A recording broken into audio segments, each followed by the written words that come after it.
за средновековниот период, византолог, сте имале контакти со ваши бугарски колеги, на симпозиуми, работни средби и така натака.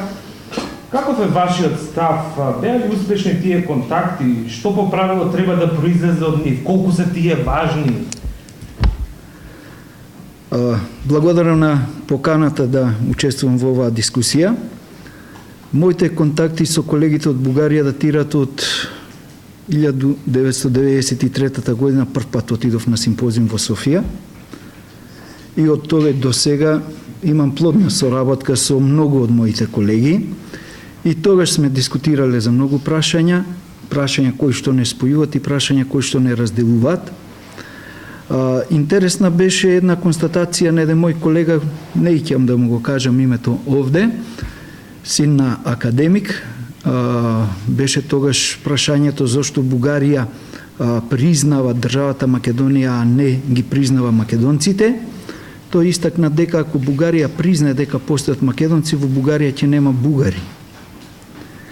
Што мене ме замисли потоа, кога почнав да истражувам по Варна, по Несебар, Тракијскиот дел надоле, секаде не идував на македонски корени, на македонски монети, на луѓе кои што викат, а јас сум македонска снаа, јас сум по потекло од Македонија и така натаму.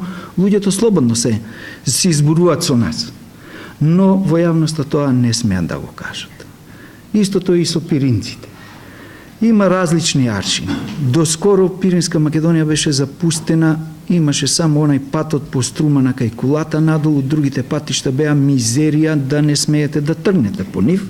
Сега, благодарение на овој странски инвестиции, нешто барем до Банско се инвестира, се поправи, но положбата на луѓето таму не се поправи. Дури и во они инвестиции која требаше да се гради пругата меѓу Македонија и Бугарија, не сакаа да биде по брегалница, вика ние не сакаме да спојуваме Македонија со Македонија, него Македонија со Бугарија, па однесла преку Паланка до Кюстендил не ја направи. Не случајно не ја направија. Значи има многу работи.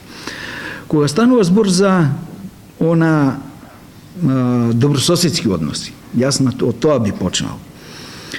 Во ретје, јас сум за тоа и сум прв, ама сум за она што го спомна и колешката Ачковска. Ако ние сме соседи, јас ве почитувам такви какви што сте, треба и вие да ме почитувате мене таков како што сум, а не да ме брусите и да ме делкате и да ме правите да бидам како вие што сте. Што ќе бидеме тогаш? Сите ќе бидеме некои роботи, сите ќе личиме едни на други, ќе правиме исти постапки, нели? Богатството е во различностите. Друго, сите нас не обвинуваат дека ние фалсификуваме нечија историја и сме преземале нечија историја. Не е така. Напротив, ако навлезете во историографијата, не во изворите, во она што е напишано, ќе видите дека сите соседи фактички ја присвојуваат нашата историја, а не дека ние сме присвоиле нивна. Грците ни ја присвоја античката историја. Ти никој пат во антиката нема единствена грчка држава, има градови полиси. Александар, Филип и Александар ги подчинија. Тие тогаш кон нив се обраќа кон варвари, варварско дете го нарекуваат Александар, заговараат борба против варварското дете, против варварскиот јазик. Сега наеднаш варварите станаа грци, односно грците станаа варвари. Така испаѓа, нели? Тоа е се ради онаа територијална претензија за која што зборуваше професорот Миновски. Веќе кога освоја делови од Македонија, а до 1986 година не смееше да се спомне името Македонија во Грција. Кога се увиде дека се распадна Југославија, после 1986 почна да нарекуваат Македонија грчка, до тога не споменува. Имаше дури закон забрана за името Македонија и да не се враќам натаму. Значи, тие не зедоа античката историја. Бугарите сакаат да ни земат она средновековната, дел од нововековната и најнововековната историја. Тоа не се добрососедски односи. Споменам професорот Миновски. Точно бев иницијатор да се создаде, да комуницираме, значи да разминуваме литература и така натаму. Направивме и заедничка средба, прво во Бугарија, каде што отидовме 50 историчари од овде, они сите таму, за разлика од нас. бугарите имаат 6-7 историски факултети во нивната држава, ние немаме ни еден. Ние имаме институт за историја при филозофски факултет и сите ни се смеат. И имаме институт за национална историја, а немаме факултет за историја. На сите бугарски универзитети, без разлика што сакате да студирате, носечки приемни испити се историја и бугарски јазик. Па потоа другите два. Дали, нели? И задолжително во Министерството за образование канив се вработени 6 души историчари. Повеќето се од Велико Трново и тројца беа од Софија, барем до 2004-2005 година. Кај нас нема ни еден. Во Министерството за надворешни работи канив се вработени 16 души историчари. Посебно имате за Јужна Америка, познавач, па за Северна и така натаму, и тие се така ја развиваат идеологијата, така дошле до таа доктрина. Кај нас историјата е ставена на најниско ниво доле и кај нас историја сите знаат. Сите ја репродуцираат, сите се занимаваат со историја. Кој како ќе седне на столот, тој станува историчар, а не прочитал ништо од историја. Зошто никој не се зафати со математика, со астрономија, со филозофија, туку сите се фаќаат за историјата. И сите ја толкуваат и сите не обвинуваат нас историчарите. Дискутиравме со колегите од Бугарија. Доаѓа и тие тука. Доаѓа, и тоа имаше луѓе по потекло од егејскиот дел на Македонија, имигрирале во Бугарија. Они кажуваат, ние сме вика егејци, ама сега сме вика во Бугарија, ние сме бугари. И дури бевме на повидок да направиме нешто, дискутиравме кои прашања може да се доближат, каде што нашите ставови може да се доближат, да бидат блиски. Ама самите тие рекоа, се е тоа во ред, ама има прашања, вика, каде што, вика, очи ќе си извадиме. Тоа беше токму прашањето околу Кирил и Методи и Цацама. За другите прашања рече, ќе најдеме разбирање, ќе најдеме солуции. За тие две прашања, вика, ние не отстапуваме. Па викам, тука најне сте во право. Зошто? Иако датумот на раѓање на Методи се уште не е точно утврден, по историчарите го датираат од 810 до 825 година, значи во тој период, за Кирил утврдено дека е 827. Родени се во Солун. Знаете ли каде биле бугарите тогаш? 814-815 е подпишан 30 годишен мир меѓу Византија и Бугарија. На Бугарија е отстапена само Сердика, денешна Софија, и границата е северно натаму за Витош. Јужно од Софија бугари нема никаде. Како тогаш овие што се родиле во Солун 810-та или 825-та се бугари? Бугарите продреа до Солун дури некаде во 904 година. Во времето на Борис тие продреа до границата на Беласица, некаде границата меѓу Византија и Бугарија е по Беласица, од прилика денешната граница меѓу Македонија и Грција, со тоа што кај Костур слегува малку јужно и излегува на албанското крајбрежје. Значи зборам за 864 договорот меѓу Византија и Бугарија. А тогаш Кирил и Методи се во Моравија и тие действуваат против Бугарија, бидејќи Бугарија била во сојуз со Германија, а тие во Моравија ги штитат византиските интереси и делуваат на страната на моравците за да го спречат тој воен сојуз меѓу Бугарија и Германија. Значи, луѓе кои што работеле против Бугарија, тие ги присвојуваат сега за своји. Тука е абсурдот. И они од тоа не сакаат да отстапат. Историските факти се тие. Имам пишувано и за тоа, објавувано веќе до тука ми. Имам објавено некаде околу 20 статии во Бугарија, од кои верували или не, имаше периоди кога ми објавија статии на македонски јазик. Некој ме натера да ги преведам на англиски, некој ги преведов и на бугарски. Не страдам од тоа. Нека прочитаат да видат какви се мислењата. Значи, дека ние немаме фобија од нив. Јас не се срамам кај нив да се зборувам бугарски, ако што не се срамам во Србија да се зборувам српски. Ама ти кој ќе дојдеш кај мене, да покажеш учтивост и дека ме почитуваш, зборувај македонски. Значи, тоа е она што треба ние да го задржиме. Не треба кој како ќе дојде на власт да ни кажува на нас историчарите Како да пишуваме? Ние си го знаеме знаетото. Значи, ние знаеме како треба да ја пишуваме историјата. Треба да се раководиме од изворите, од историските факти, аргументирано да ги презентираме на поколенијата за да научат да не ги прават грешките што ги правеле нашите предци во минатото, односно некој ако не владеел нас, како не завладеел, што направил од нас, што корист ми имале, што штета.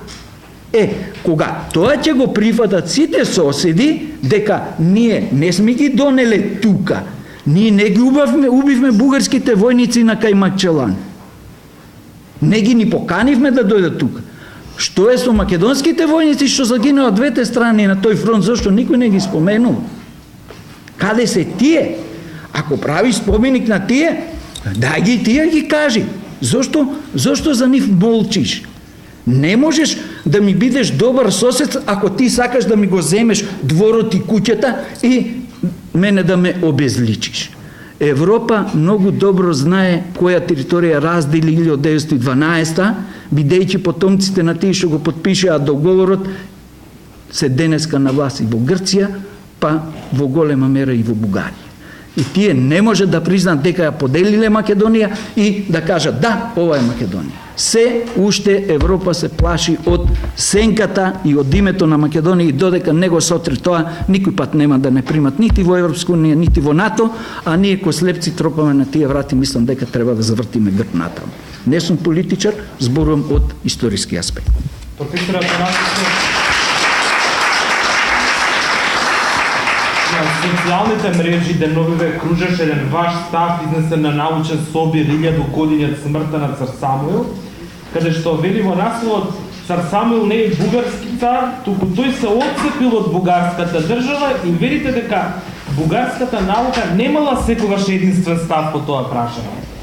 Согласно тоа, како треба да се гледа на поклонувањето на македонскиот и бугарскиот премиер на споменикот на цар Самуил во Софија, на кој пишува дека тој е бугарски цар? Дали е тоа гест за надминување на недоразбирање, желба за помирување, како би го гледале?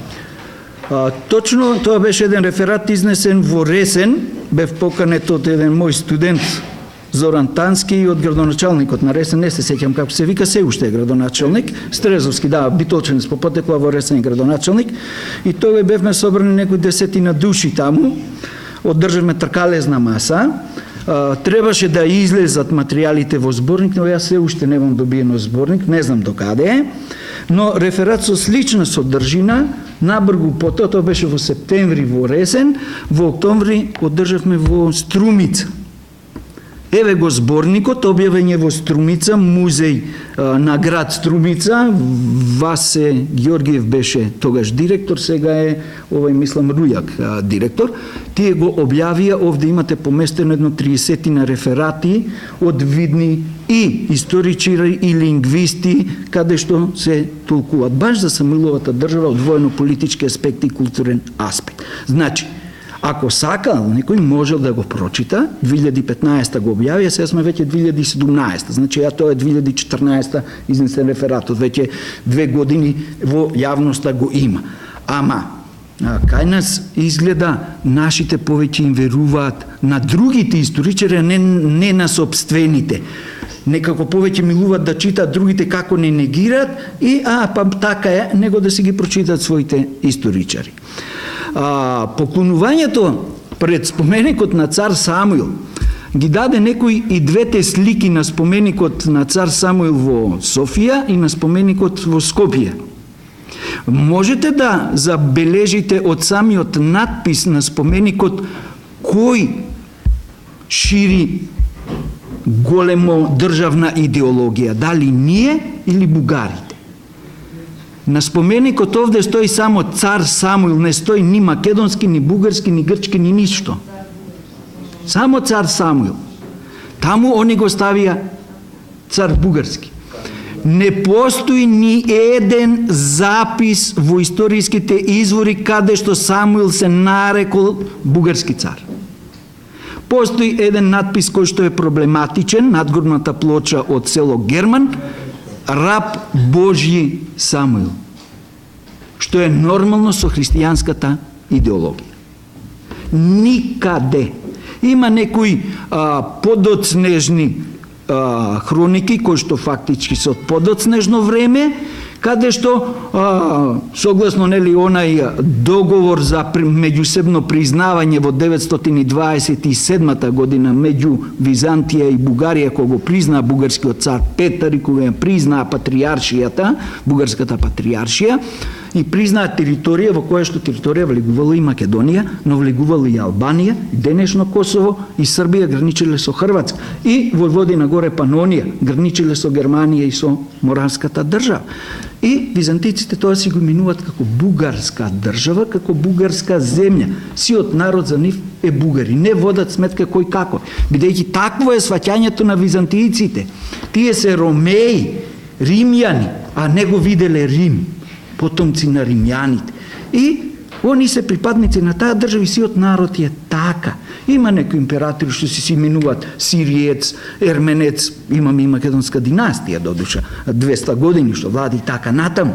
Значи, тоа не е сметало, но тој работи за каузата на таа ромејска идеологија. Тој не ги сече корените на државата, тој не распродава ништо. Тој се бори за таа држава, иако е свесен дека он не е тоа што е. Ама тој останува на власт. Тој владее во името на Бога. Има многу работи за кои што би сакал, но подобро да оставиме повеќе време ако некое прашање, пошто ако ја предавам овде целата средновековна историја, 3 семестри ми треба да ги објаснам работите, овде не може за 15 минути. Само за крај една поента од сите присутни професорот Миновски. Се коментира дека е крајно неприфатливо во 2 дена да се дадат толку изјави во кои што се бара и нуди смена на содржина на учебници. Целосна критика кон творештвото на македонските научници, се обвинува македонската страна во минатото за неконструктивност кон соседот, без да се консултира стручната јавност. Се ветува за молкнување на македонските историчари и така натака. Постои ли ваков сличен пример за градење на меѓусоседски однос? Вакво обословување на градење на добрососедски однос? Секако дека нема. Меѓутоа ќе споменам како еден карактеристичен по повод договора што ќе го подпишуваат, нели се договараат. Во 38-та година, 1938 Бугарија и Србија и Југославија, тогаш кралството Југославија, подпиша договор за вечно пријателство. Ама по 2-3 години почна војната. Значи, ете какво може драстично да се отстапува од она што некој ќе презел обврски. Во секој случај, значи, меѓутоа, овдека од она што можеме сега ние да предпоставиме врз основа на овие изјави што се дава, од нас се бара да прифатиме дека се она што ќе биде во договорот, ние ќе мораме да го спроведуваме. Од тие причини, само дури во случај да се окупирана земја не се прифаќаат такви услови. А не